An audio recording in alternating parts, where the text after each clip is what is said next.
미디어 존입니다. 우리는 늘 남을 평가하고 남에게 평가받으며 살고 있습니다.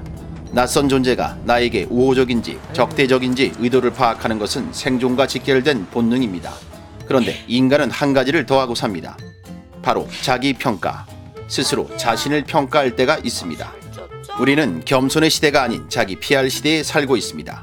그렇다면 당신은 자기 평가를 통해 겸손하다는 평가와 유능하다는 평가 중 어느 쪽을 더 선호하십니까? 오늘은 심리실험으로 검증된 자기 평가의 딜레마에 대해서 알아보겠습니다. 동료와 함께 일을 하는데 문제가 생기면 겸손하게 자기 탓을 해야 할까요? 아니면 동료에게 잘못을 돌려야 할까요? 미국 커뮤니케이션학 교수인 클리포드 나스는 오류가 발생하도록 만든 음성인식 시스템을 활용하여 이를 증명했습니다. 책을 구매하는 전화 음성인식 시스템은 음성인식 오류가 발생하면 참가자에게 두 가지 방식으로 반응합니다. 하나는 시스템이 인식하지 못합니다. 다시 시도해 주십시오. 라고 말하며 겸손하게 자신에게 책임을 돌립니다. 또 다른 하나는 사용자에게 책임을 묻습니다. 말이 너무 빠릅니다. 한 번 더 말씀해 주세요. 발음을 분명히 해주세요. 다시 시도해 주세요. 라고 반응합니다. 실험 참가자들은 겸손한 시스템을 선호했고 반대 시스템에는 반감은 물론 해당 회사를 향해 화를 내는 격한 반응도 보였습니다. 그런데 참가자들이 두 시스템의 성능을 지각하는 과정에서 아주 흥미로운 사실이 드러납니다. 참가자들은 그들에게 잘못을 돌리는 시스템에 분명히 강한 반감을 보이면서도 그 시스템이 성능이 뛰어나고 인식오류도 별로 일으키지 않는다고 생각했습니다.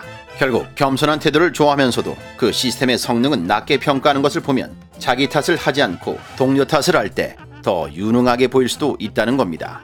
그리고 우리가 제3자의 입장이라면 자신이나 타인을 칭찬하는 사람과 비판하는 사람은 어떻게 평가할까요? 실험 참가자들은 자신을 칭찬한 컴퓨터보다 자신을 비판한 컴퓨터에 훨씬 더 호감을 느꼈습니다. 또한 참가자들은 다른 컴퓨터를 비판한 컴퓨터보다 자신을 비판한 컴퓨터에 훨씬 더 호감을 표현했습니다. 그러나 호감이 아닌 능력을 평가할 때에는 겸손은 오히려 독시되었습니다. 겸손은 이율배반적입니다. 겸손은 칭찬할 만한 성품이지만 유감스럽게도 능력에 대한 의문을 불러일으킵니다.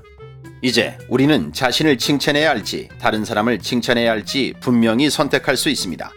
누군가가 나를 칭찬할 수 있는 상황이라면 스스로 칭찬하지 말라는 것입니다. 그래서 집단이나 직장에서 살아남는 최고의 전략은 동료와 서로 칭찬하는 관계를 만드는 것입니다. 이 전략을 활용한다면 양쪽이 모두 자신을 칭찬할 때보다 더 호감을 얻고 유능하게 보일 것입니다.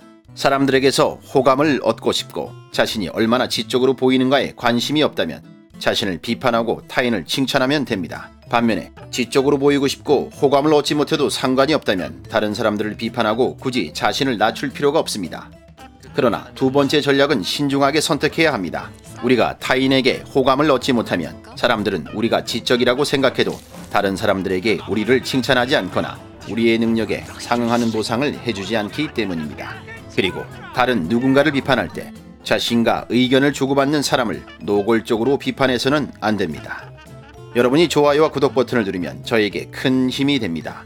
심리학을 말하다 미디어 존입니다.